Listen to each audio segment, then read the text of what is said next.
it's so cool to watch other women feel like they've found home and they've found um, a place where they can say the things that they want to say about whatever's happening in their life, but also like that big, scary, delusional goal that they have been like keeping quiet in the back of their heart and telling nobody. It's like, no, let's put voice to it and be around people that are going to say to you, but how do we make it bigger?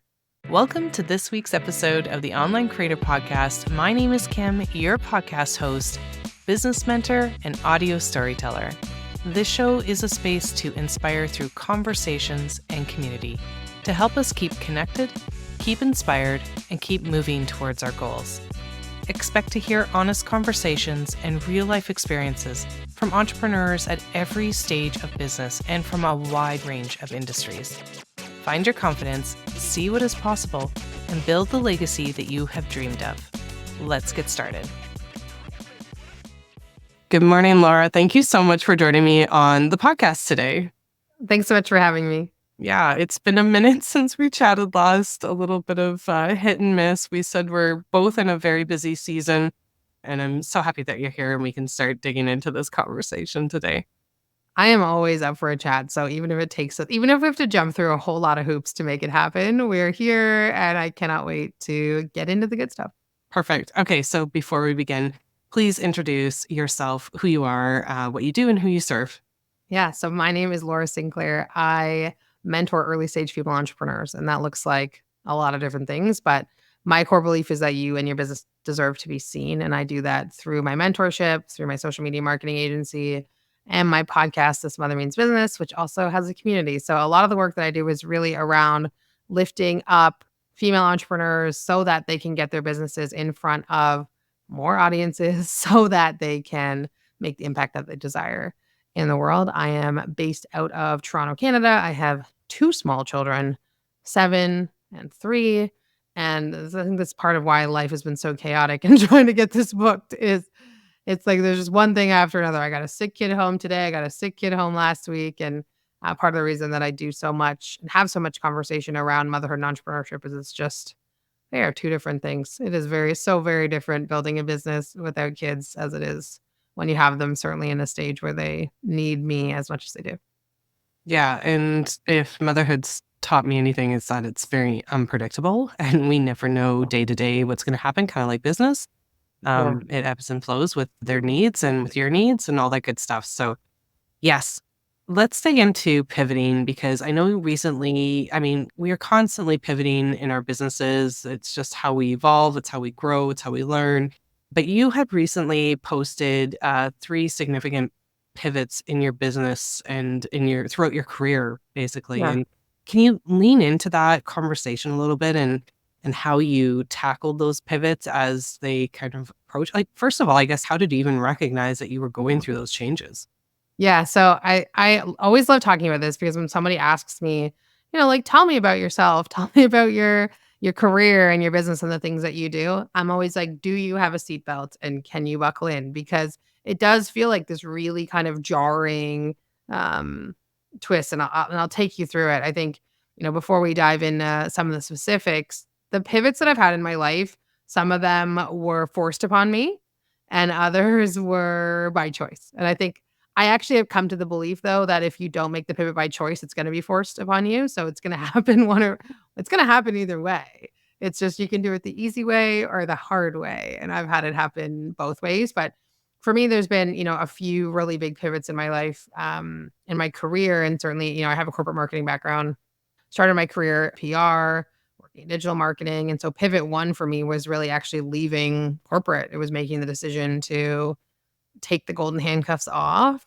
and start working for myself. And, for me, that particular pivot was one that I got to make by choice. And it's a pivot that I think a lot of people think about making, whether, you're full-time in your business or you want to go full-time in your business or you want to quit your job and start a business, like whatever that is. But I was 26 years old and childless and had a partner with a union job. And I was very fiscally responsible in my 20s. That wasn't very scary. So people will always say to me, how did you do it? How did you quit your job? I was like, it's not the same as if I were to be quitting my job today at 37 with 2 kids and a mortgage and a whole bunch of different responsibilities. So that was pivot one for me. Pivot one came from like a knowingness that I wanted something more for myself. It came from knowing that my marketing career would always be there if I wanted to go back. There was always going to be jobs in marketing. I could always go back and work in social media for somebody, like that was going to be fine. So that was one. And then pivot two happened for me in 2020, March of 2020. We all know this story, but to give you some back end, is March of 2020 when the world shut down for 2 weeks out of an abundance of caution. We know how the rest of that went. I was 8 weeks pregnant with my now almost 4-year-old son. And I owned a gym at the time. So I left my corporate job to run a gym. And here in Canada, gyms didn't do so well. We had a bit of a hard time. But previously, the year before 2019, and this is where this whole thing about you're either going to be forced into it or you can choose it. Previously, I had thought about closing the gym, but I wasn't ready. I was like, I don't know. This is my whole identity. I knew that I didn't want to um, work in the gym anymore. I liked working on the gym, but I sort of had this feeling that there was more for me. But I very much felt like I was standing on the edge of a cliff looking down and like had no idea what was down there. And I wasn't in a place where I was ready to jump. I didn't really know what was going to be there. And so that would have been like the pivoting by choice. But then COVID happened, which happened to all of us. But for me, it was very much this being forced into having to look at my life and look at how I was spending my time and what I wanted moving forward in this really new way. And so for me, we went from 220 members at our gym to about 112 very quickly. And I didn't have financial backers or VC capital or anything. It's just, me and my husband running this business. So we made a decision at the end of 2020 to close the gym and a 3-month-old baby at home because it just wasn't what was going to make sense for our life. And that was the pivot, one of the pivots I was forced into. That was the one where it was like, if I had made that in 2019, I probably could have sold my gym, probably was super profitable. It would have been a lot smoother. The gym would probably still be running because it would have gone to an owner that had like just invested and they weren't going to close it, right? But no, I waited. I waited to be forced into that pivot where, and I don't regret it. It just is, right? Where I didn't have a buyer. So I ended up selling off all the gym equipment, having to walk away on this tight timeline and not really having a plan at all. And so that was number two. And then number three for me has been a bit of a shift away from, where I started my online business, which came from a place of I had a 3-month-old at home. I needed to figure out a way to make money. And so I did the thing that was easiest for me. And the thing that was easiest for me in my business was teaching small business owners how to use social media. That was easy. I knew that. That was the thing that I had done for the 10 years prior in my corporate career. It's the thing that I had done to build my gym up to where it was. And then really just being able to be like, you know what, this actually isn't what is for me long term. So this one I got to make by choice as well, which is better. Make them by choice. Don't get forced into them. I mean, the pivot's going to be the pivot either way, but certainly the experience is different when you get to choose. And so for me, really shifting away from just having these social media conversations into one that's really about, like holistic business ownership. Yes, I'm a strategy person. And yes, we talk about that. So instead of saying like, Kim, we're going to do XYZ thing for you so that you can grow your business. And then I wait and you come back and I'm like, Kim, did you do it? And you're like, well, no. Well, why not? Why not, Kim? So, well, because, this reason and that reason, and this feels scary and that feels scary. And so it's like getting over the hurdle. And so the work that I do now is really about the strategy piece, but also helping women start to ask for what it is that they need in the world and start to really take up the space that they deserve to take up, because there is quite a large mental hurdle that I think sometimes we don't talk about as marketing strategists, especially when we're dealing with founders, solopreneurs, people that are really the face of their business and having to show up in that way. So that's my like very long-winded 7-minute answer on those pivots, but those are the three biggest ones for sure. No, I think they're all so interesting because I think you mentioned that in your 20s when you were like, it was an easy decision. It still takes self-awareness. Because I remember what I was like in my 20s. And when I got that first job, like you say, the golden handcuffs, I had a union job for 20 years. It was very safe. And when you're starting out in your 20s and you are anticipating all the things that you are saving for and doing, entrepreneurship wasn't even like a part of the idea. So being self-aware, I think is still like really huge. You were able to be riskier, I guess. Yeah. But did you have anybody around you that modeled this kind of behavior, that it was okay to take a leap and believe in yourself? Or was your No. partner really like supportive? Like, how did you, even from that No, age? so I've always kinda colored outside the lines a little bit, although I really, like, I think about growing up, like, yes, I colored outside the lines, but I also, like, really subscribed to what was prescribed to me, right? Like, you go to school, you get good grades, you go to university, you get your diploma, and then you go work for someone else, and that's your life, and I did that, right? Like, I checked that off, but I was always, like, deeply uncomfortable. I was always looking for the next thing. I was regularly bored. I was the type of person that would show up for my 9 to 5 job, get everything I needed to get done before noon, and then I would just be, like, sitting at my desk. And some of that is because, like, I have a really high capacity to execute and to do things, but I was just, like, I was never really challenged in a way that, like, felt good for me. And so when I was quite young, and so I know I really wanted my parents' approval because I had subscribed to what they told me I was supposed to do. And so looking for my parents' approval was something that I know that I really wanted, and they were hesitantly supportive. They weren't like, "Yeah, go for it." But I don't know, like, I just had proven to myself, I guess, in my 20s that there had been some moments in my career. I got fired early in my career, and I was just in a situation where, like, the woman that hired me and I were just not gonna be compatible. And I look back now and I can joke and be like, "Well, that's because you were a terrible employee, Laura," because I have an entrepreneurial mindset, right? We don't make for great employees, but also this particular woman sort of made it her mission to be awful to me as possible. And for me, one of the things that I am so proud of that version of myself is I got fired, and I think I was fired on, like, a Monday, and I think I went home that afternoon and I wrote down the names of every single person that I had built a relationship with in my career up to that point that I thought would give me a job. So I got fired Monday and I had another job by Thursday.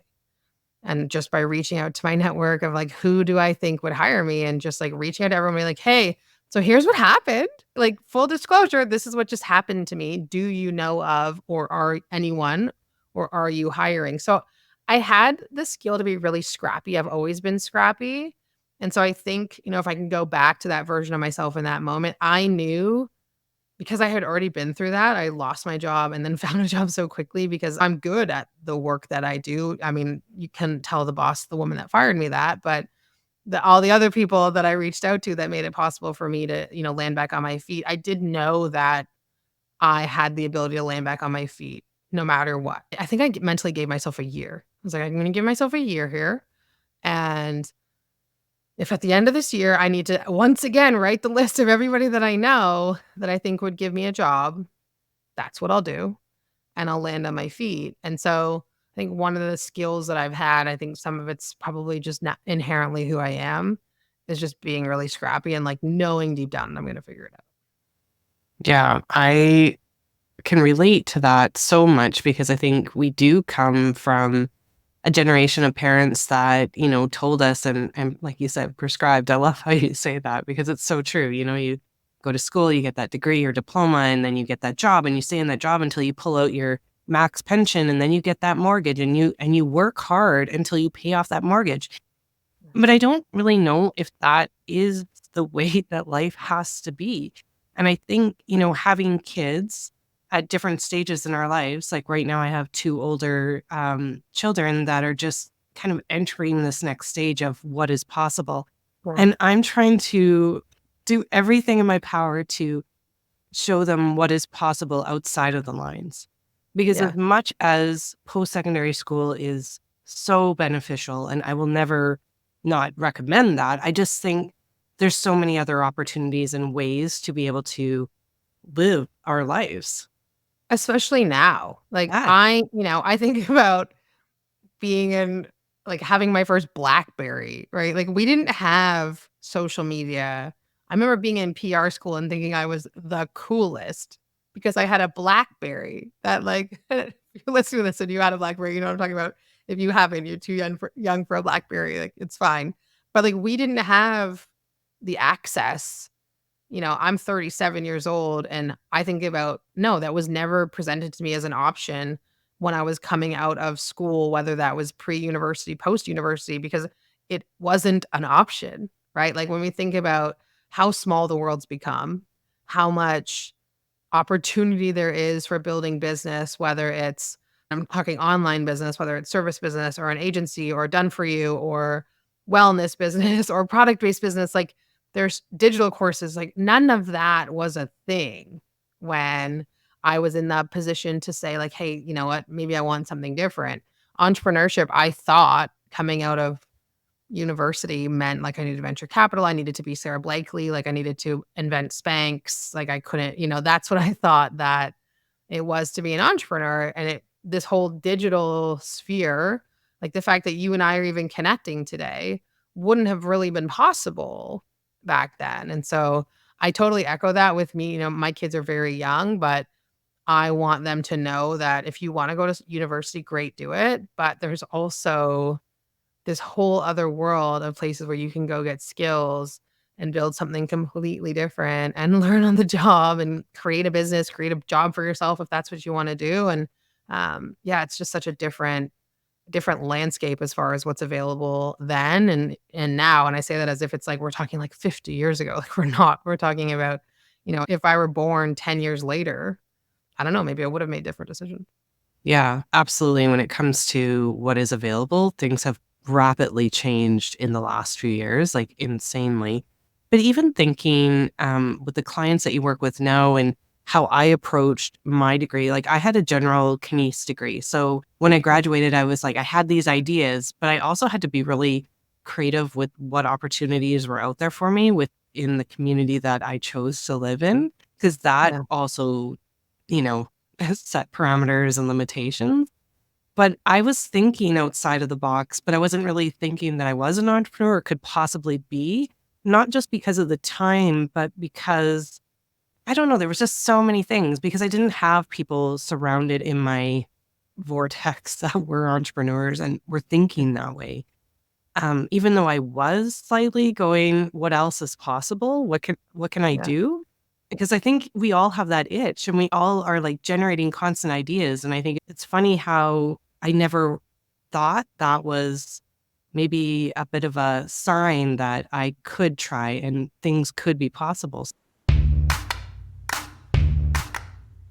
Workplay is the last branding solution you will ever need. Your Workplay team is your brand photographer, your brand designer, social media manager, and your creative direction bestie. Here to make your Pinterest board dreams a reality with one system, one team, and one flat monthly fee under $500. And no, there's no catch. Your brand is your power. Workplay wants to help you create it fiercely. DM me on Instagram, Workplay, to learn more. So with the entrepreneurs that you work with now, because I know you really focus in on women and I love that you support women because I think we do need to empower each other and support each other way more. What are you seeing as some things that are holding us back? Yeah. How long we got?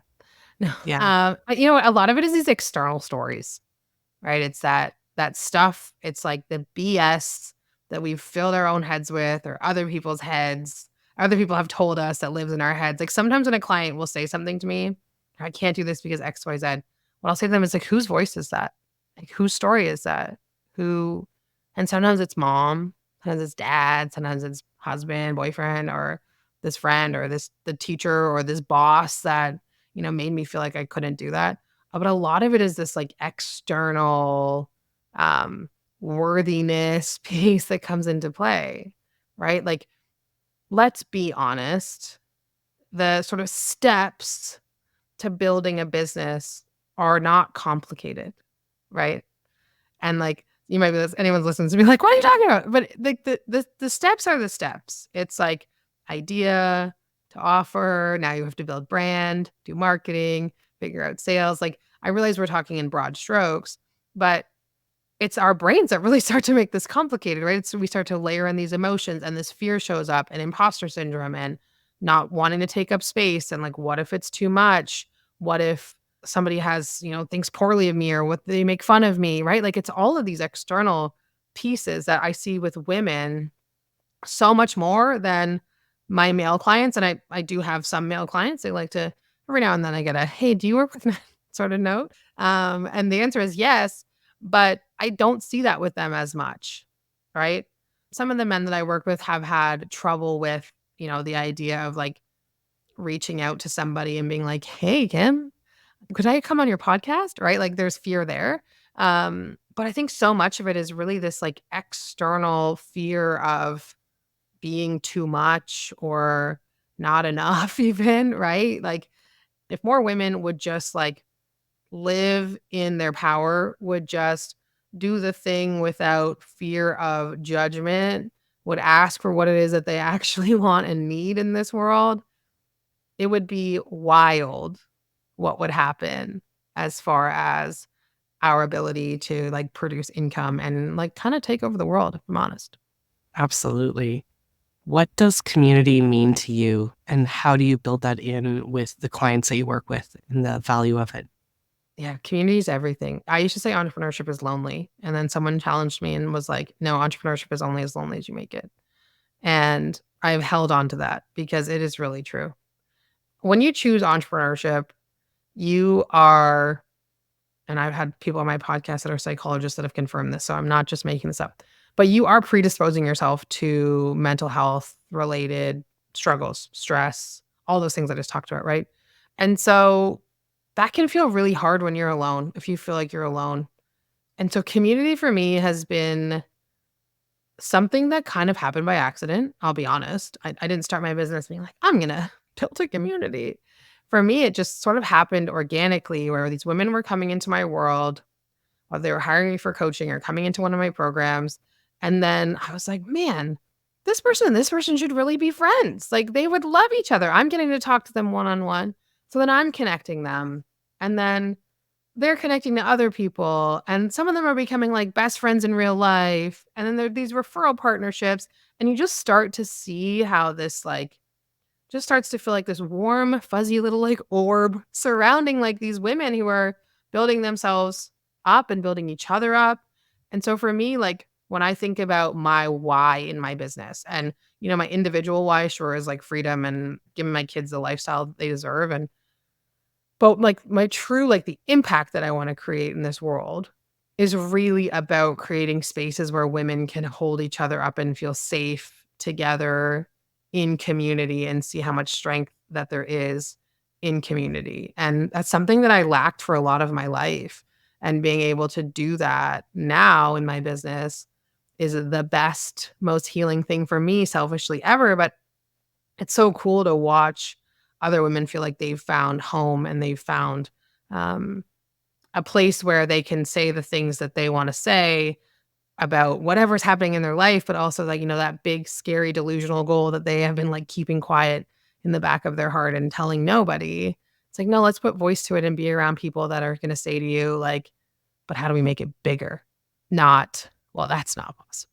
Challenge you in the best way possible. And the group that you have right now, are they local, like to the community? Do you meet in person, or is it mainly online? So it's mainly online. I think one day I would love for there to be enough people that we could do more in person. I do a little bit of in person. I host dinners actually here in my community, which are super fun. But this Mother Means Business community is women all over the world.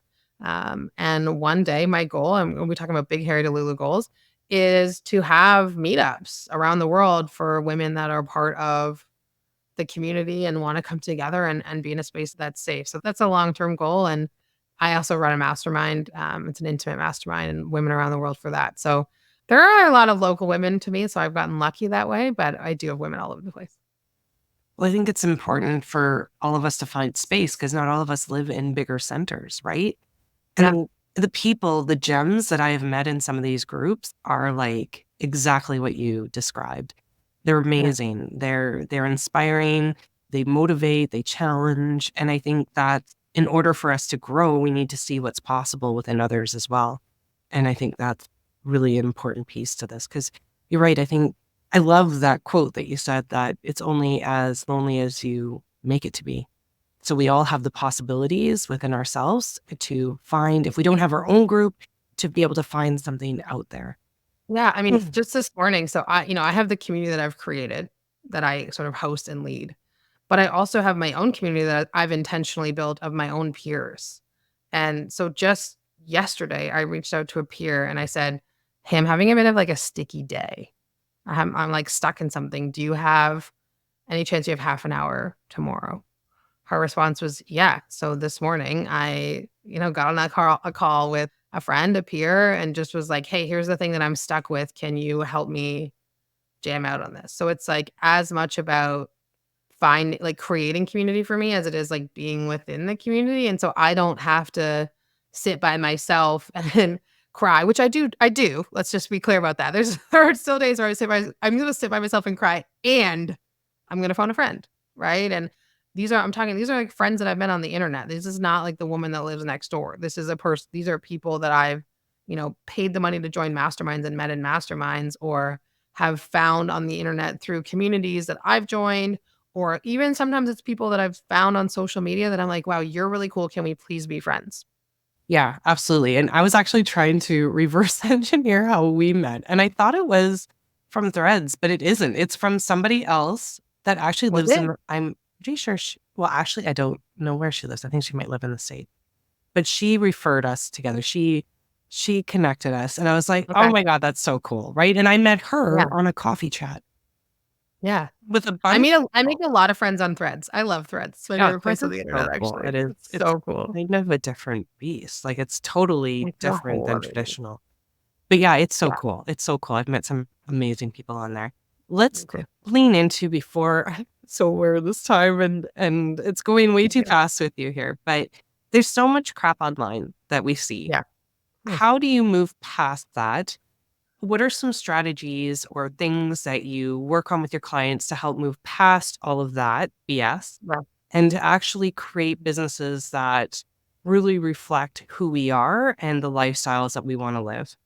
Yeah, it's funny when you asked me that question, my body just took like a big deep breath. I was like, yeah, there's a lot. It's a lot. And like, I want to, before we dive into this and talk about this, I want you to know that anybody listening that like I have got myself caught in some of this BS in the past. Where you like see stuff and you're like, okay, there must be something wrong with me. Like literally today, actually, I have emails in my inbox from emails I've subscribed to. One of them says, "Not at 10K months yet?" Question mark. The other's like, "Still not at 20K months." And I'm like, are we still talking to people? We got to stop talking to people this way. This is not, the internet is going to make you feel like you are doing something wrong. There are people online, fortunately not on Threads, but on a lot of these platforms who are building their businesses by making you feel less than. That is their entire marketing strategy, right? It's like, there's something wrong with you and I'll tell you what it is and how to fix it. And that can be really jarring. And certainly for me, I have found myself in moments I'm like, there must be something wrong with me. Like this person must have the answers. And I still catch myself in it to this day because we're all strivers, right? We all want more. And so if somebody's like, I know what's wrong with you and I have more, it's like that can feel really, really magnetic. But for me, with my clients, I think it's like really coming back to the root of fundamentals in business. And the best way that I can explain this is I have a lot of people that have been coming to me this year that say, I started my online business in 2020, 2021, and things were great.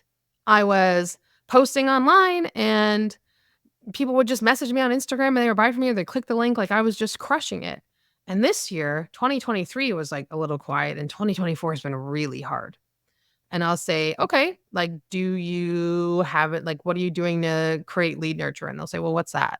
Okay, well, do you have an email list? No, I've never sent any emails. Okay.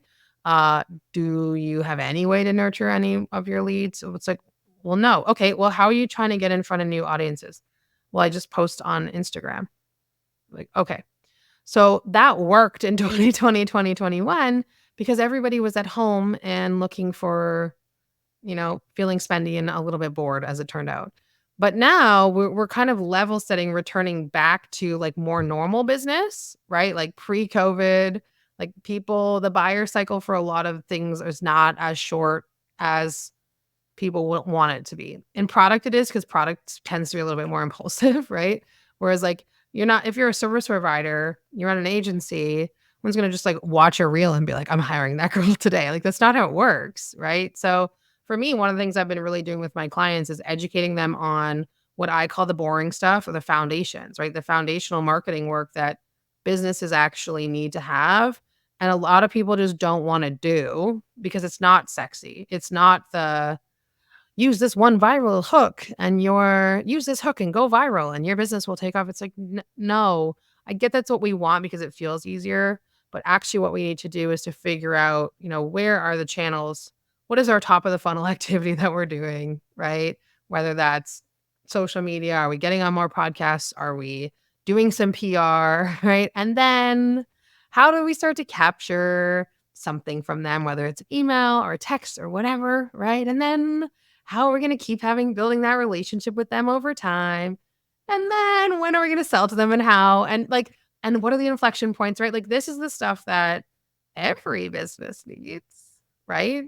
But not everyone wants to do because it's not, the one thing I did to make $100,000 tomorrow. So it's my clients get it.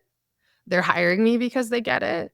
But it can be really distracting sometimes when you have that like shiny object thing and you see this reel that's like, making these false promises off of like, just do this one thing. And it's never one thing.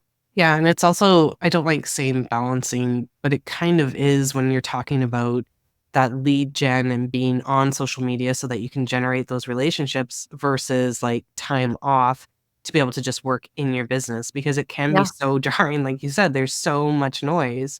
And so it's So much. hard to find times in the day because I easily get distracted. Oh my God, there's a Yeah. squirrel. Like I easily get distracted. And I think a lot of us do, right? And are because we're used to multitasking. So if something, sparks our interest, we take a look. And then all of a sudden we're getting sucked into the, you know, tunnel of finding all these other things. And instead of focusing on what's actually going to move the needle forward in our business, but Yeah. building that foundation in anything is so important. So I love that you do that. And also revisiting it, right? And I'm sure you work with Yeah. your clients on that too. Like that foundational stuff needs to be revisited because right at the beginning of our conversation, we talked about how life changes and Yeah. that we pivot on the regular because we tend to have to sometimes, whether it's kind of gently nudged on us or whether we're forced, our hands forced, or whether it's just the right time.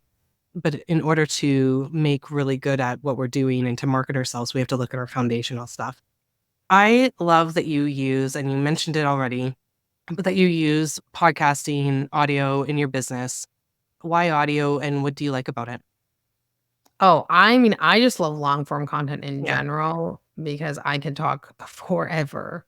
I am, you know what, Kim? I was talking about inner child for a while. I, as a kid, was always told to be quiet. And so I spent a lot of my life keeping my thoughts to myself. And in the last couple of years, I have realized that actually it's better if I just say my thoughts. And so somebody handed me a microphone and I just cannot stop. But I do really love the way that somebody can really get to know me. Like anybody that's listening to this right now, if they didn't vibe with me, they would have changed the app. They wouldn't be still listening to this episode. They would have been like, okay, 5 or 10 minutes in, they would have known pretty quickly. And so being able to provide value to people in a way that's really powerful, but also to make a connection. I'm going to be for you or not for you. And that's perfect.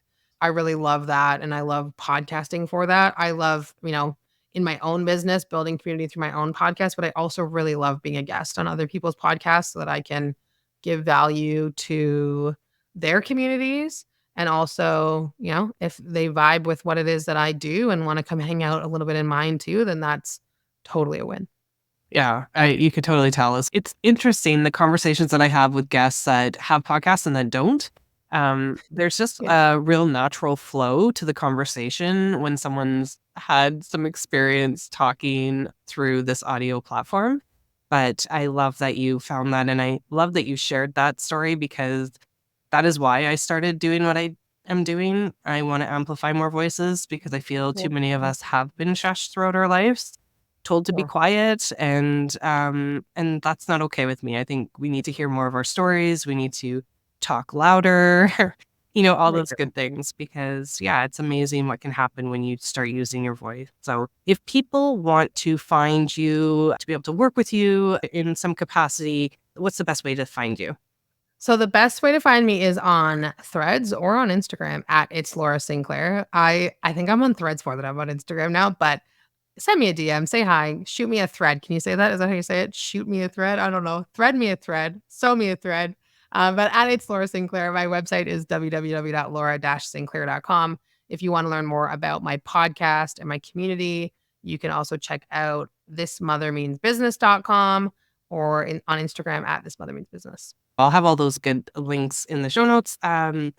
But before I let you go, I love ending with a reflective question. And I would love to hear your perspective on what success means to you at this stage in life. Success for me is freedom.